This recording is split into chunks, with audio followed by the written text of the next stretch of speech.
தேசத்தில் சமாதானம் கட்டளையிடுவேன். தத்தளிக்க பண்ணுவார் இல்லாமல் படுத்துக் கொள்வீர்கள்.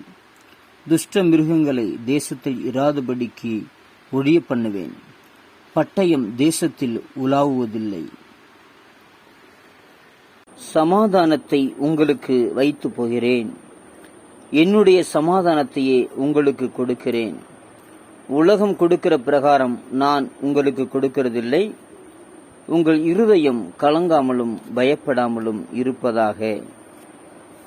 முந்தின ஆலயத்தின் மகிமையை பார்க்கிலும் இந்த பிந்தின ஆலயத்தின் மகிமை பெரிதாயிருக்கும் என்று சேனைகளின் கர்த்தர் சொல்லுகிறார்.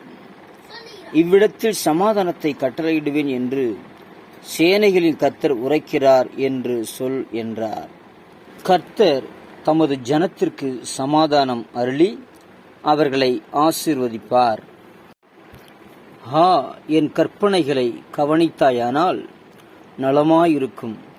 அப்பொழுது உன் சமாதானம் நதியைப் போலும் உன் நீதி சமுத்திரத்தின் அலைகள் போலும் இருக்கும். உம்மை உறுதியாய் பற்றி கொண்ட மனதை உடையவன் உம்மையே நம்பியிருக்கிறபடியால் நீர் அவனை பூரண சமாதானத்துடன் காத்துக்கொள்வீர். அவர் உன் எல்லைகளை சமாதானமுள்ளவைகளாக்கி உச்சிதமான கோதுமையினால் உன்னை திருப்தியாக்குகிறார்.